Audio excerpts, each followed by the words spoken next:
managing school on top of work and family time, it is tough to deal with all of that. Coming up, we're going to dig into 3 ways to help find balance with some expert tips from the co-hosts of the Parents at Work podcast.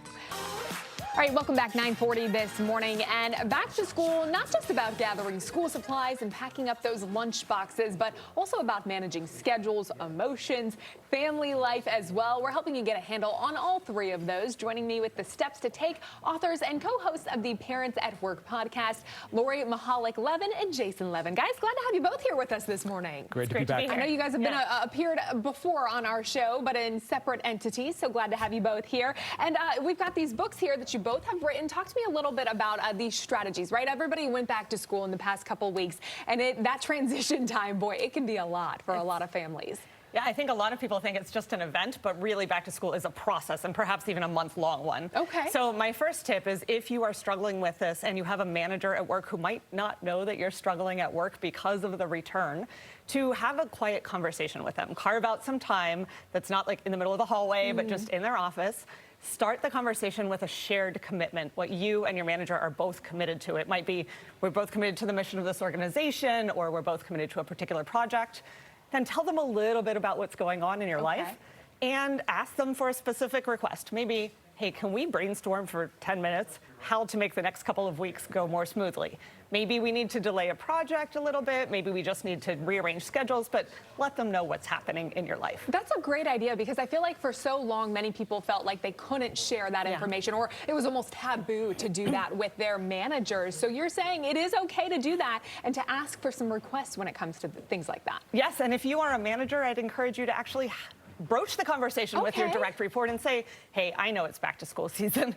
What's going on for you for really real, and how can we help navigate this, knowing that it'll settle out in a couple of weeks, but we just have a rocky time right now. Right. If you keep your employees happy, they'll want to stay a little bit longer, right? And what's the second tip that you have? So it's about also having a conversation with your spouse. Okay. And understanding on a weekly basis there's a lot of change happening.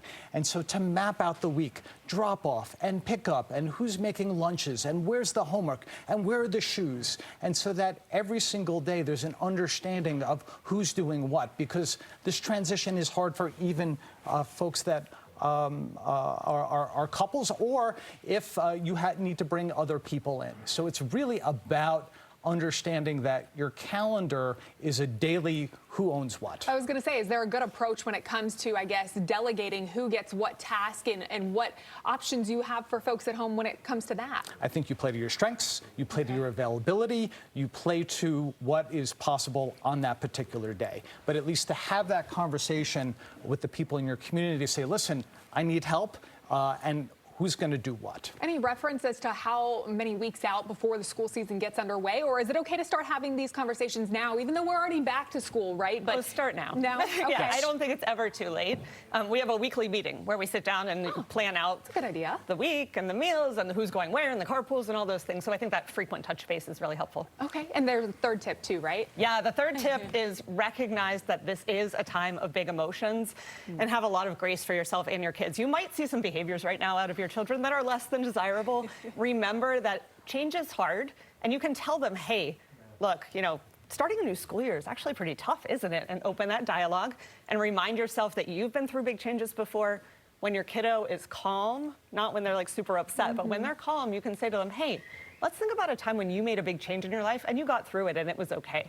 So it's normalizing the fact that big emotions are okay right now. Interesting. And I think you were going to add something just a moment ago. I was also going to say with all these feelings, it's also nice to have a checklist. Okay. A set of repeatable actions that you know that you can count on. With all these changes that are going on, what is it that you actually can control for? And so it could be a checklist for the person in your life as well as for your children, so that before they go to bed, all right, here are the 3 things we need to do tomorrow, so that they can get into that rhythm. Nothing better than a checklist to scratch off that to-do, right? Guys, tell me a little bit about your book real fast, and where we can find it as well, where folks can reach out to you. Sure. So my book is Back to Work After Baby, how to plan and navigate a mindful return from maternity leave. And it is all about the transition back to work after you are on parental leave, and how to make that go a lot more smoothly. You can find it in all the places one finds books. Sounds good. And for you? So I'm the author of Relationships to Infinity, The Art and Science of Keeping in Touch. We say keep in touch, we don't. And so what if we actually tried with daily intentions to connect with and reconnect with the people that are in our communities? You can find it wherever you find books online and also on my website, readysetlaunch.net. Awesome. Guys, thank you so much for joining us and giving some tips to our families and friends out there as well. And there's some more information if you're interested in reaching out to Lori or Jason.